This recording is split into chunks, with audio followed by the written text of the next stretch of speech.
You're tuned in to the Keetria Show and listening to SOB, Style of Business, the podcast with your host, Keetria. We aim to highlight the ongoing trek of entrepreneurs and business owners from around the globe, featuring stories that recount their struggles, experiences, and inevitable road to success and self-fulfillment. Welcome to SOB.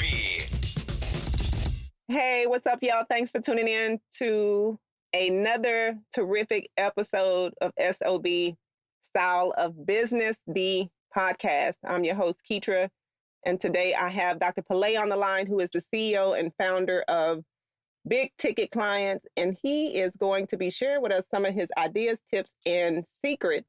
We hope we get some good secrets on how to grow a business. So without further ado, Dr. Pelè, could you please give us your wonderful background introduction, and we will roll forward from there.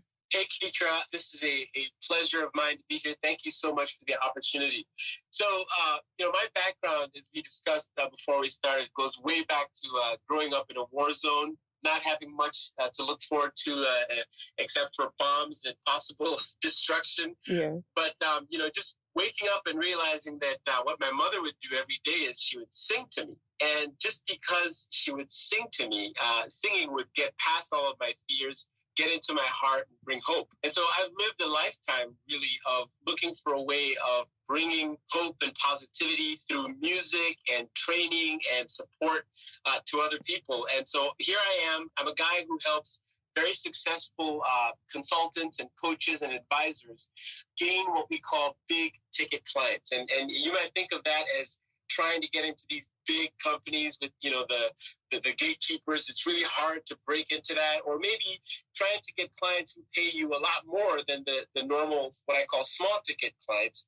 And if that's something that you've arrived at, you'll find that it's very difficult to break into big ticket clients. And that's what I help my clients do today.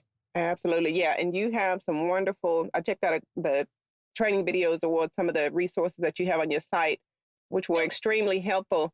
And let's talk about big ticket clients. So you have this vision for your company, and like you said, you came from a war-torn country rather, and then you kind of found this new success. So tell us, how did you get started? How did you get into sales and marketing? Well, that's a great question, Keetria, because I got into sales and marketing because I didn't know a thing about sales and marketing. Okay, yeah. I had written, so far I've written 4 books. I'm working on my 5th book, and I hadn't sold a darn thing. I had written songs. I'm a music producer and songwriter. In fact, I produced a guy called Alexander O'Neill, who was on EMI Records. It got to number 54 on Billboard magazine's chart, and I didn't make any money. I didn't know how to sell. I didn't know how to market things. And so one day I pretty much looked at all these things I'd been making, all the creativity, and realized that nobody cares how much we can do or how good our products are if they never hear about them. Yeah. Right. And so I set myself, I got a PhD in organization and management, which is focused on really what we call narrative psychology, which is really a fancy word for storytelling. And my thesis was really how you bring the power and the psychology of storytelling into business and how powerful that is for selling and marketing. So I got into sales and marketing really initially from an academic point of view. But I've found that, in today's online internet world, telling your story and knowing how to tell your story may probably be the biggest asset that any of us has. And so that's really what's behind my whole concept of helping business owners and big ticket clients and so on. Yeah, I mean, you talking about storytelling, it's so saturated, especially when you look at platforms like Instagram or Facebook. There's a lot of storytelling going on. So I guess you would have to have some sort of angle in order to stand out. Absolutely. If you wake up today and say you're a consultant or you're a coach and you just use what everybody else is using online and you do what I call copycat marketing, you're going to end up lost in all the noise, right? So you do need to stand out. And guess what? We all have within us this one powerful tool that nobody else can copy. It's the only thing that makes us unique, and it is our story. How many people can say that they are the musician guy who came from a war-torn African country and struggled through life and built all this stuff? They can't. It's my story. And people are drawn to you because of your story. We all have these unique, powerful stories, and that's how you sell. You don't sell by hawking your features and benefits. You tell your story and you tell the story of your client, which is actually more important than your story, but we'll get to that later. Okay, perfect. Yeah. And so storytelling, that's the primary focus of the discussion. But you just mentioned something about the big ticket clients, and there's a lot of fear it's intimidating when you talk about you coming from an independent standpoint, or you're an entrepreneur that's just getting started and you got these products and services. And now it's time to target some of the larger companies, right? Yep. So why do you think it is that like a lot of people get intimidated when it comes to presenting what they have to the bigger, the larger companies? Oh, that's an excellent question, because it actually hits at the core thesis of my current book, which is called Big Ticket Clients. You can't catch a whale with a worm. Okay, yeah. So here's what's happening. Most of us, when we first come online and learn the strategies and the technologies for sales and marketing online, we're actually being introduced to what I call small ticket strategies, small ticket marketing. You got the guy who's standing in front of an airplane that he's rented, or his Lamborghini that he's rented. He's talking about how he's the greatest guru on the planet. Yeah. All of that flash is only attractive to small ticket people. People who are looking to buy something for $97 or, $1,000 course. That's all small ticket. Yeah. When you are trying to sell something that is $10,000, $20,000, $30,000, you can't use those same small ticket strategies to try to attract big ticket clients. And that's the problem. So most of us learned the wrong way. We learned the small ticket stuff, and now we try to apply that when we're trying to go after big ticket clients, and we find out it just doesn't work. You can't catch a whale with a worm. You need new strategies to catch whales. Yeah. And that's what my whole book and business really has been all about. Wow. That's something else. Yeah. And we'll definitely dive into the book a little bit later. So, like you said, you have what we see is how we learn. Sometimes you can pretty much Google anything. You can go online, you can find out how to do stuff. You can go to YouTube, this and that. And that's a part of, I would call it a resource, right? I guess it would be a resource. But how important is that when it comes to just trying to build our strategy and skill? And then also with networking, how important is that when you're online and offline? So let me backtrack a bit. So first, how important is it that we try things for ourselves versus looking at what other people are doing when it comes to like Googling or researching, trying to see what the guy, standing in front of the plane, and then applying our own stuff? And then second of all, how important is networking, both on and offline?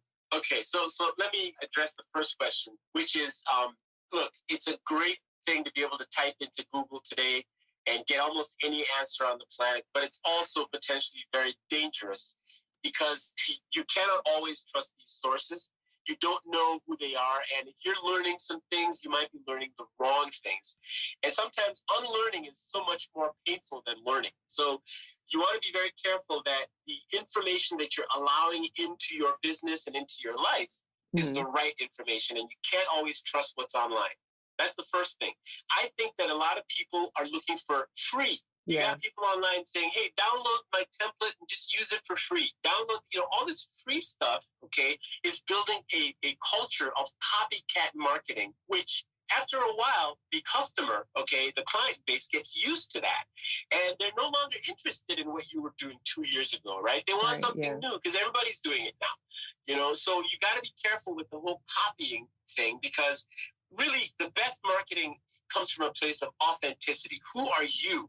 And why are you uniquely the one that can solve the problems of the customer? Right. Now, your next question, which is about networking and whether you're doing that online or offline, I happen to be an expert on LinkedIn because that's where I get a lot of my business-to-business clients, and I teach LinkedIn. And I have to tell you that everything that applies to networking offline applies to networking online. But a lot of us, again, don't make the shift, right? We end up doing it the wrong way online simply because we're forgetting that we're just dealing with human beings. So if in a networking situation offline, you see someone for the very first time, what you'd probably say is, oh, how are you? Where do you work? How are things going? That's what you might say when you first meet someone. But online, you got these people who first meet you, and the first thing they say to you is, hey, I have a product, I have a service, it's the best product and service on the planet. Would you please buy it? Give me $5,000 right now. It's like, what are you, whatever you're smoking, can I have a little bit of it? Exactly.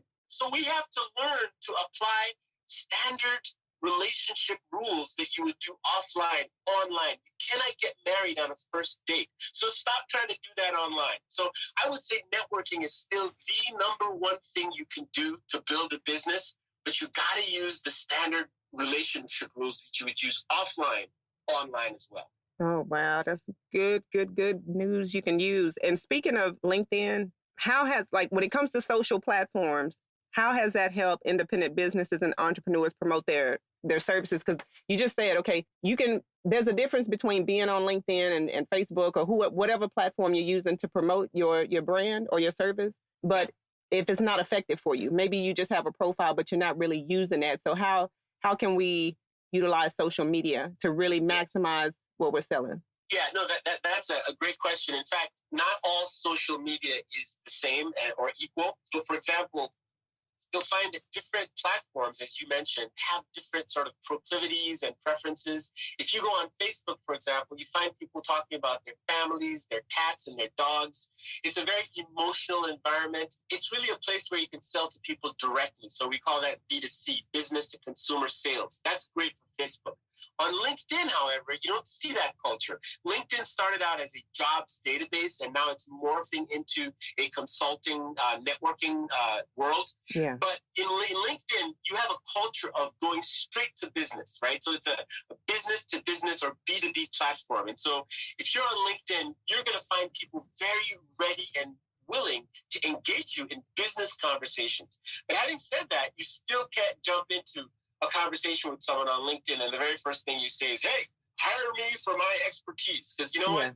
That's too much too soon. So to answer your question about how to use LinkedIn or Facebook or whatever you're doing to build your business, you got to start from transforming your profile. So whether it's your Facebook profile or your LinkedIn profile, you got to transform it into an informational thing, into a transformational or functional thing. That's basically an advertisement. It's got to say something about your ideal clients that will transform their thinking about you to becoming a stranger, to going from being a stranger to becoming someone that they can trust. So for example, my Facebook and my LinkedIn, I simply say, I help B2B companies use the psychology of story to land big ticket clients. Okay. So immediately, if you are a consultant or a company and you care about storytelling the way I've described it and you want big ticket clients, you're going to know that I'm someone who you should be talking to. I've transformed myself from being a stranger to someone you may want to look at a second time.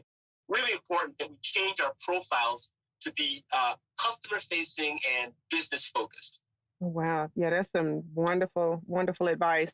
So those are definitely some good tips for online. Let's step offline a bit. What are your thoughts on cold calling? Do you think that's still effective, like cold calling and, doing it like the traditional way, old school way? Let's put it that way. Yeah. Cold calling works for small ticket strategies, and it works just enough to keep a whole bunch of people in business. Yeah. But it's not the way to build a long-term business, especially one that is focused on big ticket clients. Remember when we first started our call, Keetria, someone actually called me. I don't know who this person is. It was a cold call. It was a marketing thing. And it said on there, AT&T alert. What do they call them? Network marketing call or whatever they call it. Yeah. So the thing is, if you see someone on the street, let's go back to our earlier analogy. In the offline world, if you see someone on the street, would you go up to that person, tap them on the back and say, listen, we are going to stop your student loan thing unless you give us something right now because, we've got this offer that you need to. Exactly. I mean, that's insanity. Yeah. But so if you would not do that, in the offline world, why would you call someone in their home or in their office cold and just start blabbing and vomiting your value to them? It doesn't work. Yeah. So I do not subscribe to cold calling. It doesn't work for big ticket clients for sure. But I think that if you come up with something more creative that can bring people to a place of building a relationship, that's the best strategy. Perfect. All right, Dr. Pelè, let's talk about your podcast. You have the Big Ticket Clients podcast. Tell us a little bit about the topics and the content that you cover on the show. Thank you for asking about that because, Keetria, I'm on your podcast and I'm having a lot of fun. You're a great host as well. No, I have to tell you, for anyone out there listening, I've done many things and it ended up, for me anyway, podcasting ended up being the number one most powerful business building strategy I've ever come across. Yeah. Why is that?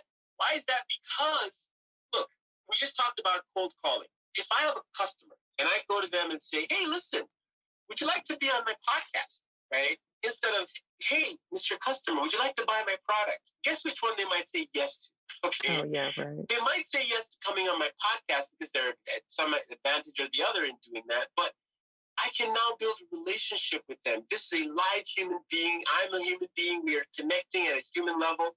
That's how you grow a business. So I love podcasting, and all of my guests either are potential clients because they're B2B consultants and coaches or small companies, or they are people that I am basically connecting myself with in terms of getting their authority. You know, if I have Obama on my show, guess what? You're going to remember Dr. Pelè a little bit better tomorrow. Okay. Exactly. Yeah. Obama was on my show. Okay. So you know, that authority by association is a great side benefit of having a podcast. I love it. What we talk about on the podcast is basically strategies for helping people build big ticket clients, build consulting and coaching and any kind of a business that targets big ticket clients, because that particular side of the market is so hard to get into, but so profitable once you get into it. Yeah, I love that, Dr. Pelè. I know we just talked about your books earlier. You're on your 5th book. Let's jump into that a bit. Big ticket clients, you can't catch a whale with a worm, I love that title. And then the subtitle, I guess, would be how to use psychology of a story to land big ticket clients. Who is this book for? Who did you write this for? I wrote this book for me, I'll be honest with you. Yeah, okay, gotcha. I wrote this book for me because I've been a consultant and a coach, and I was out there making the same mistake. I was trying to use the guru approach. I was trying to use the small ticket strategies approach. I did all the strategies. I paid my $10,000, $15,000 for all these courses. I did all that. Yeah. I realized that this stuff was just not impressing the bigger ticket clients. But then I realized that I would connect with a big ticket client and they'd say to me, hey, let's meet for lunch or let's meet for dinner or something like that. And I'm like, why do I have to go meet for dinner? Exactly, yeah. I would meet for dinner or for lunch. I would look them eye to eye. We would share stories. All of a sudden, boom, I got a $15,000 contract in my hand. Why? Because we have the personal human touch, which is old school, right? That's how it's always been done. I got to see you face to face and build a relationship first before I start asking you for a $20,000 deal. Okay. Right. Yeah. So, you know, I wrote this book because I wanted to help people build a roadmap for how to use psychology strategically. So right now, you may have heard of things like the psychology of reciprocity or scarcity, all the things that Robert Cialdini wrote about in his book, which is called Influence. All of those tools, those psychology tools are great. Social proof, you know, if you have testimonials on your site that shows social proof, all of those things are great. But if you don't know how to use them strategically and intentionally in all of your marketing and your messaging, and you're just sort of guessing, then you're not going to get the best marketing or messaging possible. So what I teach is how to use very intentionally and strategically use the psychology triggers that we are aware of to create your marketing campaigns. And I've come up with 10 additional psychology triggers of my own. So Robert Cialdini has 7 that he's identified, 7. It used to be 6 in his first book, but he's added a 7th. So we have 7. So I've added an additional 10 different things that you can work on, such as the psychology of proximity. That states that if you get someone on a call right now, make sure you get them to make a decision soon. Because if they're gone for 2 days or for too far away, they will not decide in your favor because they'll fall back to their old habits. Yeah. That is a proven psychology. So I've given it a name. It's called proximity. And there are others like that you can now intentionally use in your marketing campaigns. And that's really the value that I'm bringing, is helping people target big ticket clients using intentional psychology and storytelling. Love that, intentional psychology and storytelling. That is absolutely wonderful and fantastic. I was going to say wonderful-tastic, but you give me. All right. And in addition to your books, you also offer the training, the online resources to help coaches and consultants develop their sales strategies. Tell us about how do the trainings work? How do the training? Okay, so now you're going to get me excited because here's where the music comes in. You remember when we started our conversation, I told you that music is a big thing for me. I'm a a musician, a songwriter. Yes. Myself, I play keyboards, guitar, I sing. What I really discovered, I think this may be the thing that I'm bringing to the market, right? Because other people have written books about storytelling. That's well known now. But what I'm bringing to the market is this. Have you ever watched a movie that didn't have music? No, not that I can remember. Yeah, it's kind of rare, right? Yeah. Well, the reason is because people in the storytelling industry in music, in movies, very intentionally use music to add emotion to their story. In fact, I have an example on my website where we took the same video and we played, it was Pirates of the Caribbean, and we played different kinds of music to the same video. So you'll see the guy with sad music, and all of a sudden you feel sad. Then we put exciting music, you feel excited, okay? That's the power of music when it's added to a story. Now, my analogy is this. The same kind of power is brought to your marketing storytelling when you intentionally add psychology. It's the same thing, right? If I want to make someone feel anxious and take action quickly, I use the psychology of scarcity. If I want to make someone feel like they owe me something, I use the psychology of reciprocity. So as I tell my marketing story, I use psychology to create the emotions in that funnel. So in my live training and in all the things that I offer, I actually carry a guitar. And I teach people how I can change their emotions on the spot just because of the kind of chords, the kind of song that I'm playing. And that is an analogy for how we can intentionally bring psychology into the marketing story that we're telling. So live trainings are really my excuse for a gig, even though I don't have a record. Exactly.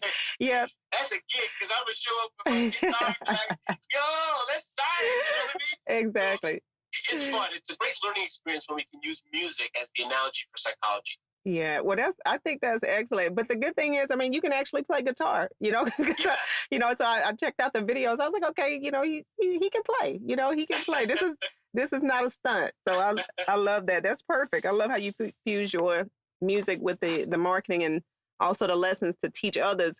So what do you enjoy most about helping others build their businesses? Tell us, what do you enjoy? I think I enjoy most getting people to that aha moment, where they realize that everything they've always needed to be successful in business was with them all along. And it's their story. For example, Keetria, I took a look at your website. You've got a wonderful website, great story. I love your pictures in there. And, it's like, that's why I'm going to want to work with Keetria. Not because she's just another podcast host or another marketing person on the street. It's because of your story. I love it when people sort of wake up into themselves and realize, wow, something happened in my life 15 years ago that I can package to today as my defining moment story, and this thing can change lives and make my business grow. Yeah, that is the truth. I love the way you present it and package it. I mean, it just kind of helps you realize that you definitely need that authenticity in order to stand out. Absolutely. So that is great. All righty. So before we wrap up and close out, what advice would you offer someone who is looking to scale up their clientele, or go for the big ticket clients rather?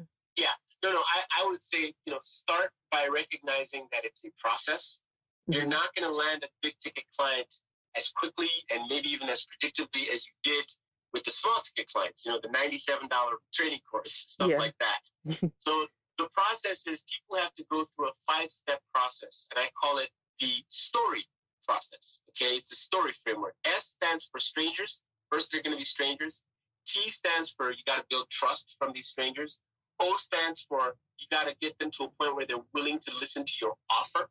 You present something to them. And then R stands for you got to get them results. That's the one thing about big ticket clients is you can't just promise stuff you're not going to deliver. You have to get them results that they're happy with. And then the Y stands for, then once they're happy, they will refer you.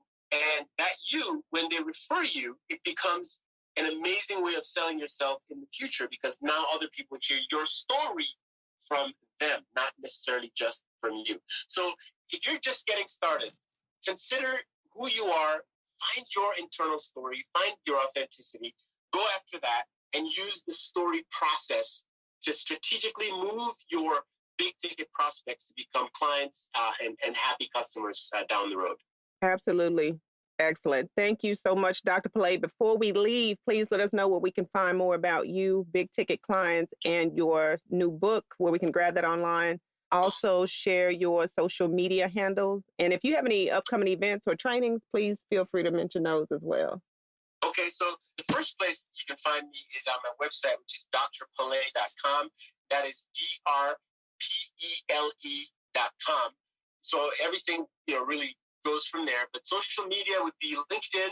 Again, it's linkedin.com/in. Everybody has the IN. And then /Dr. Pelè, which is DRPELE. Facebook, pretty much the same thing, but I spell it Dr. Pelè, DOCTORPELE. Someone else had my Dr. Pelè. Oh, well, we need to talk to Facebook about that. Yeah, I know. So you can find those. As far as my book, that is going to be out in a couple of months. Okay. Right now, we're just doing some final production on it. But once it's out, I'm going to be announcing that everywhere. So you'll have information on that. Excellent. Yes, definitely. Please be sure to share that with us once available. And again, thank you so much for being on the podcast. We hope to have you back soon, Dr. Pelè. You have a great day. Thank you, Keetria, for being a great host. I appreciate it. Thanks for hanging out with us here on SOB. We hope this episode has been resourceful. If you'd like to check out the latest articles or follow Keetria's website updates, just log on to Keetria.com or follow her on Twitter at KEETRIA.